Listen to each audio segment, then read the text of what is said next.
Lee Marvin stood apart in American cinema as a figure carved from grit, discipline, and lived experience. With his gravelly voice, imposing build, and uncompromising screen presence, he embodied a kind of masculinity that felt earned rather than performed.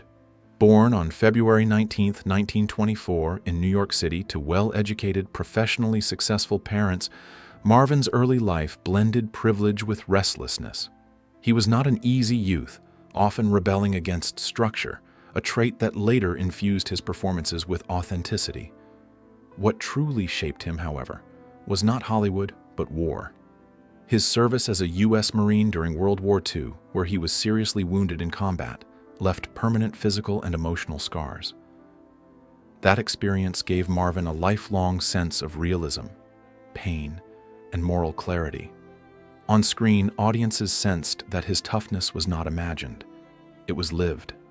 War, survival, and the roots of authenticity. Marvin's military service profoundly influenced the man and actor he became. Enlisting at just 18, he served as a scout sniper in the Pacific Theater and was wounded during the Battle of Saipan, earning a Purple Heart. The violence, loss, and unpredictability of war stripped away illusions and replaced them with discipline and perspective. When Marvin later portrayed soldiers, lawmen, or hardened anti-heroes, there was no theatrical bravado, only restraint and truth.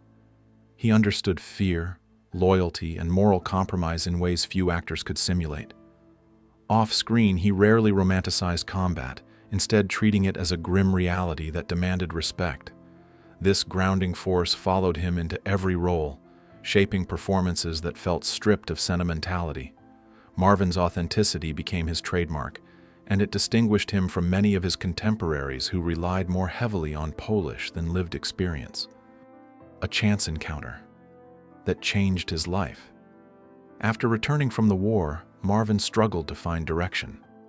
Fate intervened unexpectedly while he was working backstage as a plumber's assistant at a theater in upstate New York. When an actor fell ill, Marvin was asked to step in, and the experience ignited something immediate and undeniable. Acting gave him purpose and structure, transforming raw emotion into discipline. He began formal training, studying under respected teachers and immersing himself in stage work. His rugged appearance and commanding presence quickly drew attention, though early roles often cast him as villains or authority figures. Rather than resist typecasting, Marvin embraced it, refining his craft and learning restraint. Television and film roles throughout the 1950s allowed him to sharpen his instincts, preparing him for a breakthrough that would bring his uncompromising style into American living rooms. Breaking through without compromise. Marvin's breakout came not through charm, but conviction. His role as Lieutenant Frank Ballinger on the television series M Squad introduced audiences to a detective who felt real, flawed, weary, and unafraid of moral ambiguity. The performance rejected romanticized law enforcement in favor of street-level realism, setting a new tone for crime drama. From there, Marvin's film career accelerated. Roles in The Big Heat and Bad Day at Black Rock revealed his ability to project menace without exaggeration. He didn't dominate scenes through volume, but through presence. By the early 1960s, Marvin had become a leading figure in films that questioned heroism itself. His characters were not symbols of virtue, but survivors navigating harsh realities. That honesty resonated with audiences seeking something more grounded than traditional Hollywood archetypes. Stardom, anti-heroes, and an Oscar win. The 1960s marked Marvin's creative peak. Films like The Killers, The Professionals, and The Dirty Dozen cemented his reputation as the definitive cinematic anti-hero. His portrayal of Major John Raceman in The Dirty Dozen balanced authority with moral exhaustion, anchoring an ensemble cast with quiet intensity. In Cat Ballou, Marvin surprised audiences by delivering a dual performance that blended dark comedy with menace, earning him the Academy Award for Best Actor.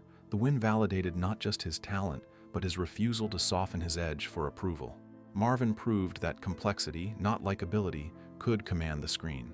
His work during this period reshaped American cinema, paving the way for protagonists who were neither virtuous nor villainous, but deeply human and conflicted. Life beyond the camera. Away from the spotlight, Marvin lived deliberately and privately. He He preferred fishing, the outdoors, and close friendships over Hollywood social life. Marriage and fatherhood brought both meaning and strain, as career demands often kept him away from home. His personal life was not without turbulence, but Marvin rarely spoke publicly about it, believing private matters should remain private. Later in life, he found stability in a long-lasting marriage that provided grounding and companionship.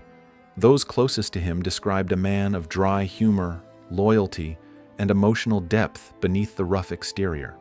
Marvin did not seek admiration, nor did he explain himself to the public.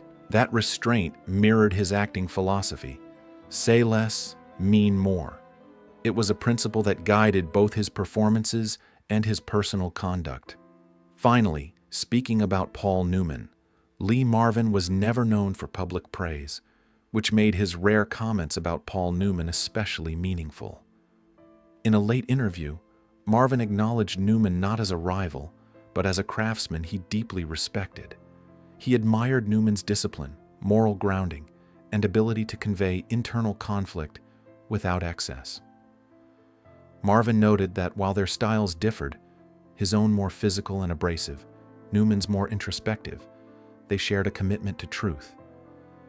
He respected Newman's refusal to let fame distort his values and his dedication to family and philanthropy. Marvin admitted that competition existed, but so did admiration. Looking back, he recognized that Newman represented a version of Hollywood integrity that was difficult to maintain. Marvin's words were not sentimental, but they were sincere, offering insight into his own values and unspoken respect for a peer who kept his balance. Two paths. Through the same industry. Marvin understood that Hollywood offered many ways to lose oneself. He saw in Newman a man who navigated success with restraint and purpose. While Marvin battled personal demons and lived intensely, Newman cultivated steadiness and long-term focus. Rather than express regret, Marvin framed the contrast as perspective. He acknowledged that discipline and moderation carried their own strength. His reflections revealed maturity rather than bitterness, suggesting that respect grows clearer with time. Marvin did not pretend he would choose differently, but he recognized the merit in Newman's path. That honesty humanized him, showing a man capable of reflection without self-pity. In speaking openly, Marvin offered a rare glimpse into the inner life of an actor often mistaken for emotional distance. Beneath the armor was awareness, humility, and quiet respect, declining health and quiet resolve. Years of hard living eventually took their toll on Marvin's health. Chronic illness, respiratory complications, and the lingering effects of past habits weakened his body in the 1980s. Hospitalizations became more frequent, and recovery more difficult. Still, Marvin faced his condition with the same stoicism that defined his life. He did not dramatize his suffering or seek sympathy. Those close to him recalled determination and acceptance rather than despair. His military background had taught him endurance, and he applied it to his final years. Even as his physical strength faded, his sense of identity remained intact. Marvin understood life as finite and unromantic, yet meaningful. That acceptance reflected the same worldview audiences had long recognized in his performances: clear-eyed, grounded, and unafraid of reality. The end of a rugged legacy. Lee Marvin passed away on August 29, 1987, at the age of 63, leaving behind a body of work that redefined toughness in American cinema. His legacy was not built on glamour, but on truth, restraint, and lived experience. He showed that strength could be quiet, that heroes could be flawed, and that respect was earned through authenticity. His rare words about Paul Newman revealed more than admiration. They revealed Marvin's own values and growth. In the end, he was remembered not just as a tough actor, but as a man who understood complexity and accepted it without illusion. His performances endure because they reflect something real, something human. Lee Marvin did not soften his edge to be remembered. He stayed true to who he was, and that honesty became his lasting imprint on cinema history.